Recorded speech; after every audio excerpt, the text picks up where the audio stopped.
Doug MPA back with another video. So I haven't checked in on Anheuser-Busch and Bud Light for a while. This article is called Anheuser-Busch is writing checks to distributors as Bud Light sales sink. We all know what happened with Bud Light. April, they partnered with Transformer Dylan Mulvaney in one of the dumbest marketing decisions in recent history. This will go down as the biggest L of 2023. If you guys could think of a bigger L so far, put it in the comment section. But I think this is going to be the biggest L. Target's getting pretty close though, but Anheuser-Busch is at $27 billion in losses. This article is called Anheuser-Busch is writing checks to distributors as Bud Light sales sink.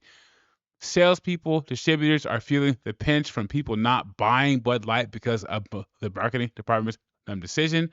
Anheuser-Busch has made the decision to pay for that, which is admirable, but still isn't going to help over the long run. Before I get into this article, like the video, subscribe to the channel. I really appreciate it. It shows you support me and what I'm doing over here. And let's see what's going on with Bud Light.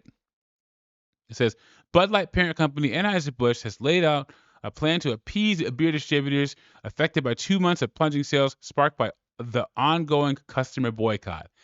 This boycott, I've never seen anything like it. I think a big part of it is that we get to see Bud Light sink in real time, week to week, because they have companies who report beer sales numbers every single week. I think that if more industries had a week by week reporting, we would see more boycotts working. But a lot of industries, like the movie industry and Disney, they can hide their numbers, but beer companies can't. The company plans to provide financial assistance to its wholesalers, reimburse fuel for distributors' trucks, and launch a new ad campaign for Bud Light next week, AB CEO Brendan Whitworth wrote in a letter Thursday.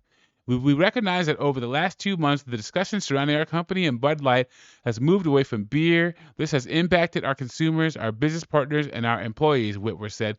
As we move forward, we will focus on what we do best, brewing great beer and earning our place in moments that matter to you. Whose fault was that conversation changing? Bud Light. That Alyssa Scheinfeld girl. She single-handedly chose to make this an issue other than beer. People don't want politics in their beer. They just don't. They just, when they get home, pop open a cold one. And it's mostly men. Bud Light sales have been roughly 25% lower year over year in every single week since it partnered with Transformer influencer Dylan Mulvaney for an Instagram post in early April, setting off a firestorm of negative coverage on right-wing media and on social platforms. A tepid response to the controversy from the company's CEO also angered LGBT HGTV advocates. So once again, Bud Light is trying to walk the line on the middle when they should have committed to one side or the other. But they're a bunch of wimps, and they're trying to please everybody.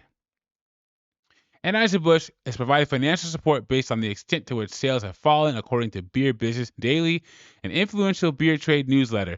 Some distributors will get between 20 to 50 cents back per case, depending on how severe sales have slipped, Beer Business Daily said. Fuel and freight surcharges will also be reimbursed through the rest of the year. Wow. That's a lot. In response to the plan, a group of AB wholesalers said it greatly appreciates the support of the financial assistance and said they've experienced a challenging last couple of months. The support Anheuser-Busch announced today will enable all of us to continue to make a positive impact as we work tirelessly to bring our great beers to local bars, restaurants, and stores across this country. We are unified, fully committed, together, blah, blah. I also know that Bud Light lost its top spot as number one, as America's favorite beer, to Modelo. Now that's a tricky situation because Anheuser-Busch owns Modelo outside the U.S., but Constellation Group owns it in the U.S.